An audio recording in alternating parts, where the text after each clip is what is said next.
Hey everybody, and welcome back to Griffin, Indiana, in our 3-day seasons playthrough. It is midsummer, so that equates out to the month of June in real life. And to my surprise, our wheat is indeed ready to harvest. In fact, we've already kind of gotten started down here in the southern part of the map. You can see our harvester over there in the field. We hired a helper to go ahead and get started because we had a fair bit of prep to do. We had to get our auger and get our augers up to the farm and get them set up. So there is our Massey Ferguson harvester that we're going to be using. We're going to try to not run over the windrows as best we can, but that can't always be avoided.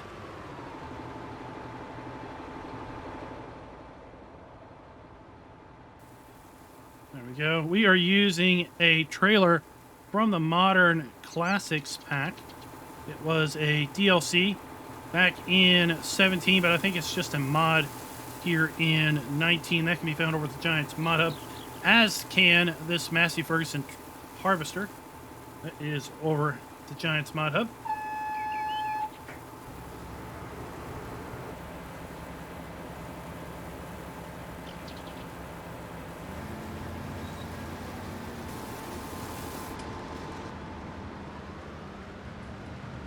And we're going to use a hired helper today to help us because we have a whole lot we need to get done.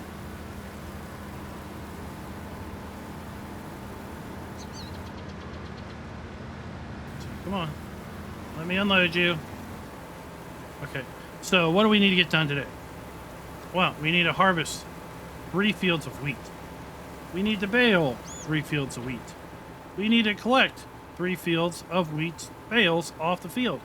And then, if we still have an opportunity, we need to plant 3 fields of soybeans.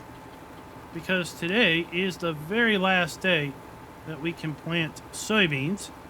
And we're going to darn try our best to double crop these fields, to make most use of the land that we have. We have leased our harvester, we've leased the header, we've leased the trailer, we had to lease our auger, we had to lease our bale trailer, our baler again, and our seeder. And we still have $31,000 left. So I think we're doing pretty darn good as far as finances.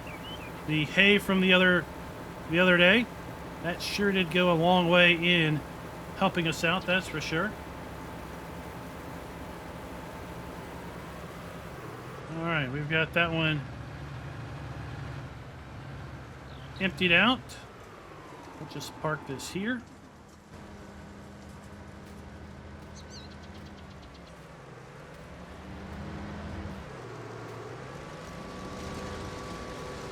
And maybe we'll try to hitch a ride and see how things are progressing over here on the field. Just want to check out our yield here. So we're getting pretty good yield for the soil type. Almost have broken even with respect to our fertilizer costs, our lime costs, our seed costs, etc. Don't know why it's not registering seed costs. Unless I accidentally reset this field. I may have accidentally reset this field. I have a feeling I did that on one or two fields by accident. So yeah, we've got a ton of work to do. We've got these 3 fields to collect. We're going to store the grain. We're not going to sell it right now. We're going to try to hope for a better price. After all, we do have those rock bins up at the farm. So once we get the trailer full, I'll bring you back so we can talk about how we unload those, or that trailer, into the Brock bins. This video is brought to you by Thor Rasmussen. Thank you for being a farm baron. So we're bringing up our first load of wheat, 30,000 liters of wheat, and we still have probably another 15,000 or so, maybe 20,000 liters of wheat down there in the lower field. Looking at the info screen, it looks like our hired helper is, well, full, so we need to get him taken care of. But before we get that done, here we are pulling up into the farm. You see we've already got our auger set up. Hopefully everything's going to work for us. This is our first load in here. I think I've got the auger all lined up. Let's see. Let's make sure we are set to tip side rear. There we go. Tip side back. And I'm using the Brandt augers, or the, sorry, what is it? These are the Batco belts. Here we go, the Batco belt. So we're going to pull on up here and unload. And if things are lucky, yep. There we go. We got wheat going into the bin. The way these belts operate is there is a bottom belt that we can drive over that then feeds the belt into this taller auger belt, and then it basically runs up to the top and then dispenses the grain in the bin.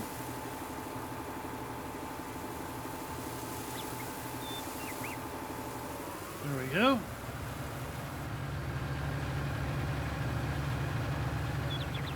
Then the way I designed this or plan this out is we can make a loop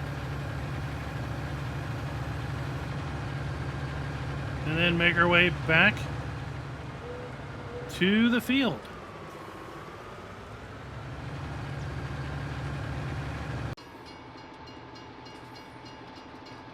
Oh, the train barrier came down just in time. Probably about 5 seconds later, and we would have been in serious trouble.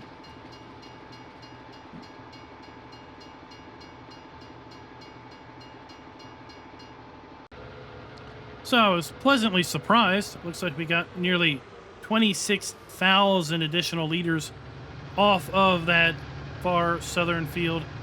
As you can see, we've gotten our harvester up here a little bit closer to the farm. I'm going to go ahead and get this grain unloaded so we'll be able to make room for hopefully all of the wheat off of that particular field.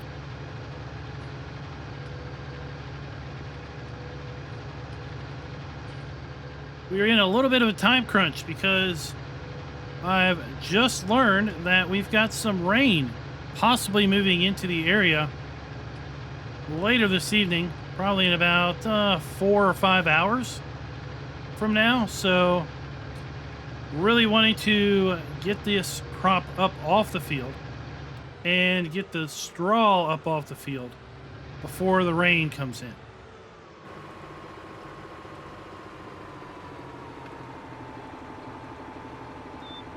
So just like before, we'll unload, and we have our grain going into the bin. And these bins are really nice because they have a trigger down here by the door, and it will tell us how much wheat we have in the bin. We've got 37,000 liters, about 8% of the bin is full.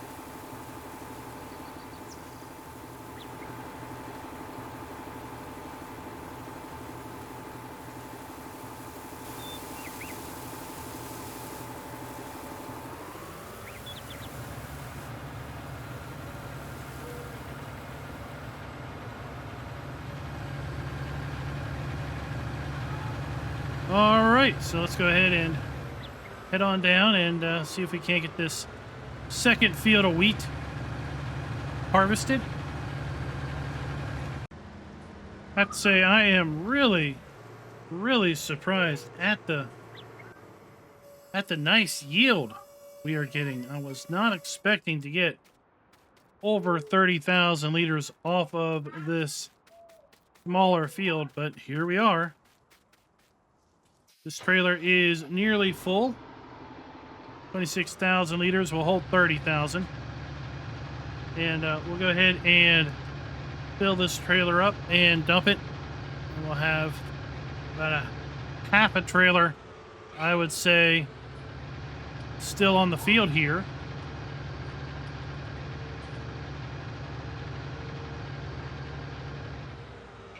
Because we've got 12,500 liters in the harvester. We're not going to be able to empty it before we are full. So I expect we're going to have about 12,500 liters back in the harvester once we finish getting that little section right there and that little section right there. And then we'll move on to the bigger field up by the farm. So I really wasn't sure if we were going to be able to get this straw up off the ground, given the fact that we got rain coming in about, oh my gosh, maybe like 3 or 4 game hours. So I went ahead and leased this little Massey Ferguson 390T. And we're down here at the bottom of the map, trying to get this straw baled up. Got a hired helper up harvesting the wheat. Just kind of keeping an eye out on the upper left over there to try to keep the harvester rolling while we well, do our darndest to get as much of this wheat baled up, because the wheat can easily basically double our profits between the selling the wheat and selling the straw, I should say. So let's go ahead and jump up here. And let's get this guy unloaded, because he's going to fill up before he gets to the other end of the field. We don't want that.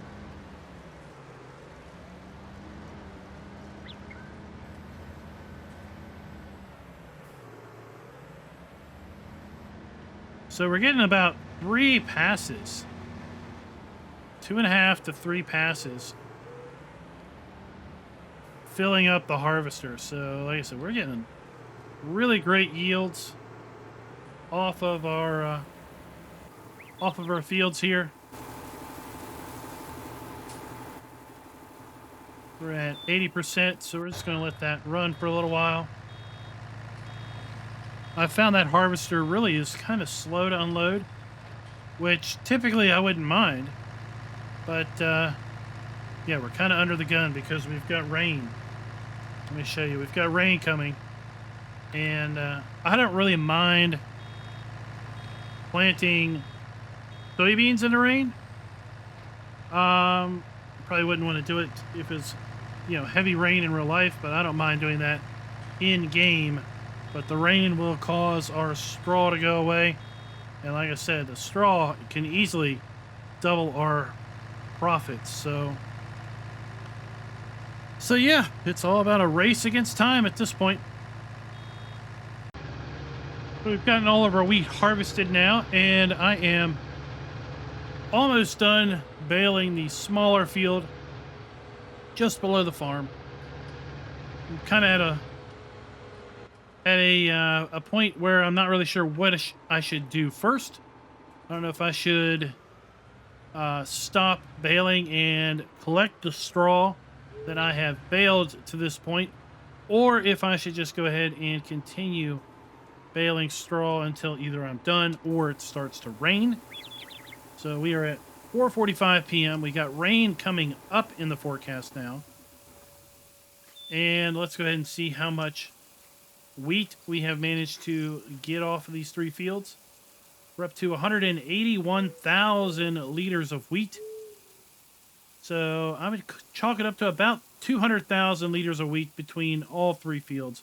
A pretty darn good harvest, if you ask me.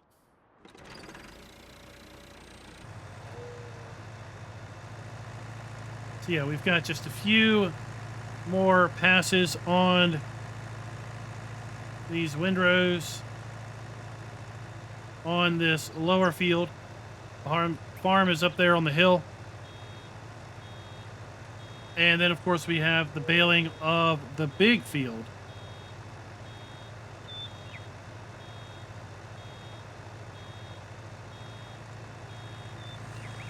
But yeah, I'm just not sure. Should I continue baling and then get to collecting the bales across all three fields?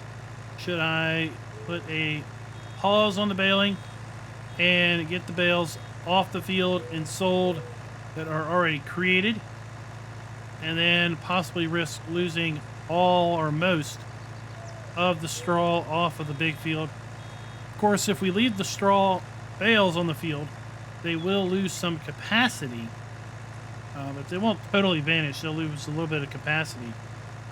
So I think what I'm going to do is go ahead and finish baling the rest of this straw, and we'll see when the rain actually ends up starting. Well, guys, the rain is here. It's actually been raining for about 30 minutes. Rain came a little after 5:30. We still had some straw to bale up at the field by the farm, so we got that done. And, well, now we're going to start picking up the straw bales. Hope we don't lose too much quantity of the bales. According to the stats page, we put out 206 straw bales, so over 10 loads of straw is what we're going to be picking up. And yeah, it'll be real interesting to see what we get for these bales and how much capacity these bales are going to hopefully maintain.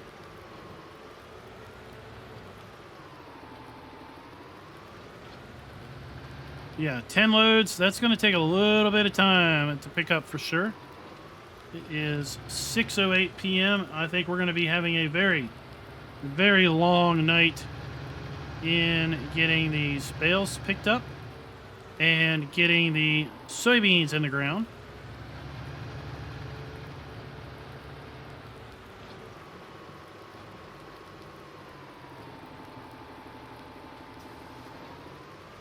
I think what we might do is cut the video after we see what we're going to get off of this load, and then obviously just extrapolate out how many loads of straw we're probably going to have, figuring out we're going to lose probably a little bit of monetary value on this straw as it continues to rain, because of course we will lose more and more bale capacity throughout the rain period.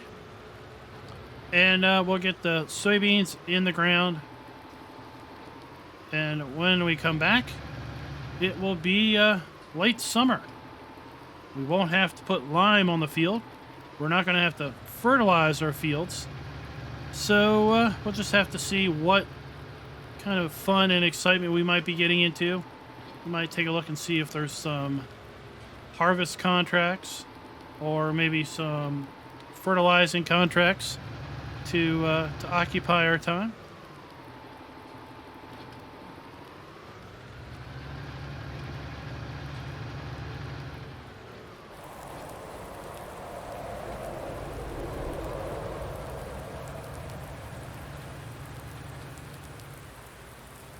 So we've got a few more bales to pick up here. Big shout out to all our farm hands, farm bosses, and farm barons. They basically help with the channel by giving back a little monetary contribution every month. If you're interested in joining the channel, go ahead and check that join button down below the video. Like I said, we're gonna sell this load and just see how much we get, and at that point then just figure out we're gonna have 10 loads and a part that we will be selling, and then we'll just have a general idea of where we're going to be at the end of the day. I've already leased the planter or the seeder. I've bought 4,000 liters of seed, so hopefully that'll be enough. If not, we'll have to buy some more seed. But overall, our expenses for the day are pretty much already taken care of. We're going to take this to the same sell point that took our hay bales, because I'm really thinking that O'Connor is set up just to accept silage and grass. And the reason it needs to accept grass is because in seasons, if you do a silage baling contract, the sell point needs to accept basically wrapped grass bales, or it won't work. So I'm pretty sure the O'Connor sell point is intended to be a silage sell point and a silage sell point only. But with seasons play, it's going to have to accept silage and grass. And that's why it only accepts those two icons. So this is probably going to be where we need to sell our straw.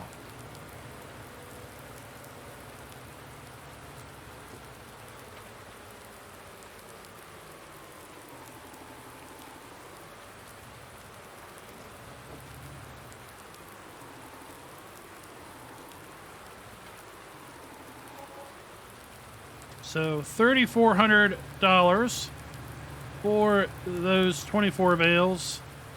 So we'll probably clear about $30,000 worth of straw.